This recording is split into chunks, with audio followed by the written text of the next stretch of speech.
Olá, meu nome é Daniela Freixo de Faria e hoje a gente vai falar sobre uma situação de todo dia. Quando a gente pergunta para as crianças como é que foi seu dia e eles nos respondem com tudo bem. Será que a gente fica satisfeito com isso?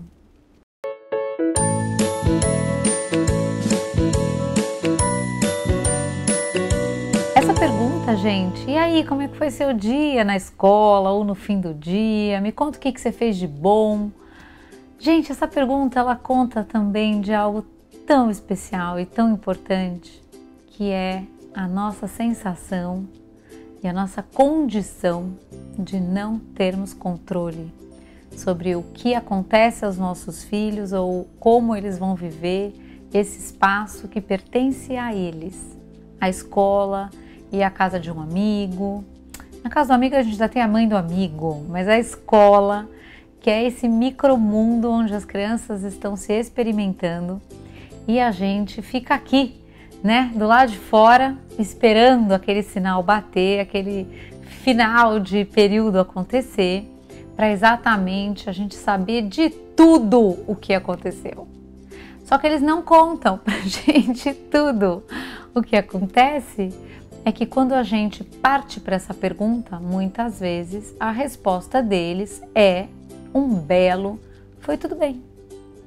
E aí a gente não fica satisfeitos, né? Já foi desenvolvido até uma forma que já rodou muito na internet de como fazer e que perguntas fazer para que as crianças nos respondam e nos deem detalhes do seu dia. Essa forma é muito comum da gente perguntar, por exemplo, qual foi o momento mais legal do dia de hoje? Qual foi o momento mais chato do dia de hoje? Com quem você brincou e alguma coisa que surpreendeu. A gente pode trazer momentos, porque a gente passa por todos os momentos no nosso dia. Mas o que eu quero trazer para vocês aqui é antes da gente partir para perguntar. O que eu quero trazer para vocês aqui é a reflexão que às vezes aparece depois da gente ter essa sensação de que você pergunta e as crianças respondem, às vezes, não sei, não me lembro. Às vezes elas não respondem porque elas fazem de conta que elas não ouviram a pergunta. E aí a gente insiste, mas como não lembra? Mas como não sabe? Você não sabe com quem você brincou? Você não sabe o que você mais gostou? E aí eu quero trazer uma reflexão sobre essa postura nossa. Por que a gente faz isso, né? De que lugar isso acontece? Eu venho refletindo muito sobre, essa tentativa de se manter no controle, que existe muito na nossa cultura e na nossa maternagem e paternagem. A gente quer saber o que está acontecendo, a gente quer ter controle do que está acontecendo, a gente quer saber que tudo, além de tudo, está bem. Porque, como eu já disse em outros vídeos, nosso grande desafio acabou se tornando tirar e lidar rapidamente com tudo que é desconforto. Eu venho trazendo vocês para um convite para que a gente possa entender o desconforto como comunicação muito importante. E hoje eu quero trazer para vocês que muitas vezes pode acontecer no nosso excesso de perguntas gerar desconforto nas crianças. E as crianças às vezes ficam irritadas ou às vezes até respondonas por conta dessa pressão ou de se sentirem desconsideradas nesse momento. Eu trago essa reflexão porque eu confio plenamente na capacidade de comunicação humana, não só verbal, e por isso que alguém vai falar assim, mas meu filho fala tão pouco. Pois é, mas ele fala mesmo assim. Ele vai falar com o seu rosto, ele vai falar com o seu olhar, ele vai falar com a postura do corpo, se às vezes vai voltar da escola cabisbaixo, ou ele vai falar se ele voltou falante, contando, abrindo e falando um monte e não para quieto. Tudo isso está nos contando sobre como foi o seu dia. Mas talvez não nos conte da forma que a gente quer ouvir, que é nos mínimos detalhes e cheio de pausa, conversa, me escute, eu quero agora saber disso, me conte em detalhes, por favor. Isso às vezes não vai acontecer. E muitas vezes a gente fica extremamente frustrado quando a coisa corre dessa forma. O que eu queria convidar vocês, na verdade, é para uma pergunta muito importante.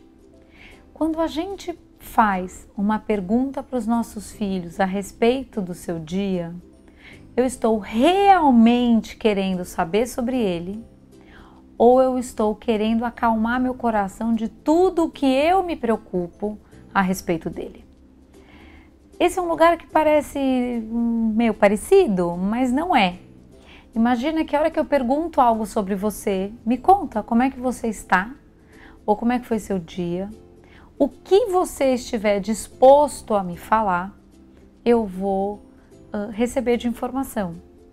Na hora em que eu faço uma batelada de pergunta, ou que eu estou querendo acalmar o meu coração, o que normalmente a gente faz?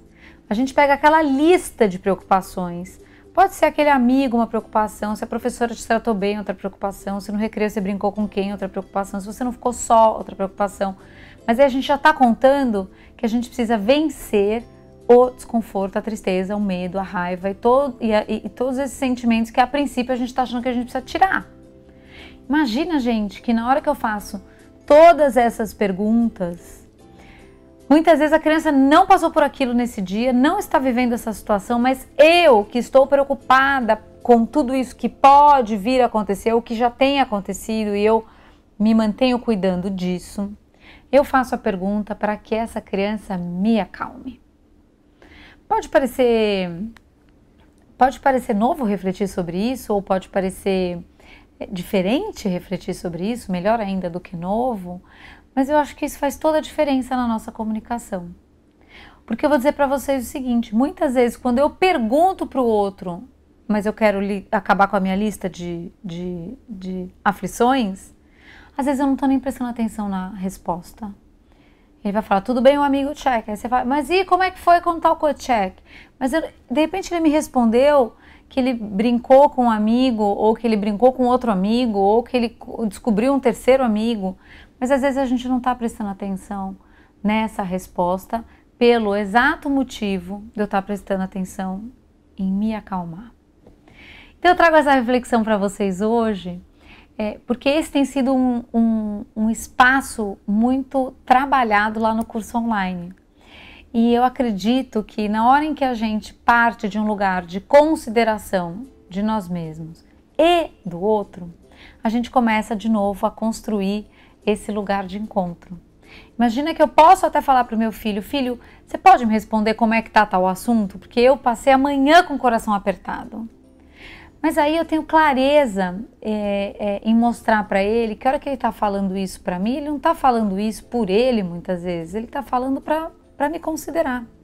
Como eu também posso virar para essa criança e falar, num dia, por exemplo, que a fala não sai, mas a carinha está ruim, ao invés de eu já começar a minha lista de perguntas para eu já ter certeza do que está acontecendo, que é onde a gente vai, na nossa ilusão de controle, imagina que a gente poderia falar para os nossos filhos, olha, eu estou sentindo que tem alguma coisa pegando aí no seu coração, ou que tem alguma coisa te chateando, alguma coisa pode ter sido ruim hoje. Eu estou aqui a hora que você quiser conversar comigo. Nesse sentido, quando a gente parte para essa consideração, a gente pode até dizer para eles, mas conta comigo mesmo, porque eu também agora fiquei com o coração apertado. A gente pode se encontrar num lugar de muita verdade, muita humildade, muita fragilidade, muita vulnerabilidade, que é o que somos. Quando a gente tenta controlar todas essas engrenagens, o que acaba acontecendo é que a gente pode cair no desrespeito com o outro. Por quê? Porque eu estou focado em dar conta de me acalmar. Ou eu posso cair no desrespeito comigo, quando eu tenho que ouvir tudo aquilo que essa criança entra no carro, por exemplo, um dia tagarelante, e de repente você está morrendo de dor de cabeça. Como seria falar para essa criança, olha, podemos conversar mais tarde? Porque a mamãe agora não está passando bem, ou não estou conseguindo te ouvir com a atenção que precisa ou que merece. Será que a gente pode cuidar disso de outra forma? A reflexão de hoje, e que acontece muito no curso online, educaçãoinfantilonline.com, e que eu te convido muito para vir participar, é porque a gente tem aprendido esse lugar, nas experiências do dia a dia. É exatamente nessa coisa viva que é o nosso encontro e o nosso viver junto, nosso conviver junto, o viver com, que a gente vai exatamente ter a oportunidade de aprender o que é o me considerar e o que é o considerar o outro. Então a pergunta para você hoje é: será que eu tenho apenas me considerado nessa comunicação? Será que eu tenho apenas considerado o outro nessa comunicação? Ou será que a gente tem conseguido viver uma consideração mútua no nosso processo de comunicação? Quando a gente passa a cuidar da nossa comunicação com essa atenção, é incrível como o espaço de redenção, ou seja, o espaço de poder estar humilde e juntos, aparece com muito mais naturalidade, porque nós temos sim a construção de um espaço de perdão. Ou seja, quando de repente eu perguntei um monte de coisa para essa criança, e a gente vai fazer um vídeo sobre esse tema específico, e ele de repente se irrita, ao invés de eu achar que é um absurdo ele tá irritado, e aí eu vou lá e dou outra chamada de atenção, eu posso ver o que partiu de mim, porque de repente esse processo ele está contando para nós de um possível desencontro, de uma possível falta de consideração. O vídeo de hoje foi esse, eu espero que você tenha gostado. Se você sentiu que trabalhar tudo isso é algo importante ou algo necessário aí na sua casa, na sua família, ou no seu meio profissional, para quem é profissional, eu te convido para fazer parte do curso online, porque nos nossos encontros ao vivo, 2 vezes por semana, por 1h30 com pais e por 1h30 com profissionais, a gente cuida exatamente desse lugar de extrema humildade, de construção de respeito, de lugar de arrependimento quando a gente falta com respeito e de muito acolhimento para viver tudo isso. O vídeo de hoje foi esse. Agradeço primeiramente a Deus por toda a paz no meu coração, toda a direção e todo o amor, a sua presença, e a gente se vê na próxima oportunidade. Tchau!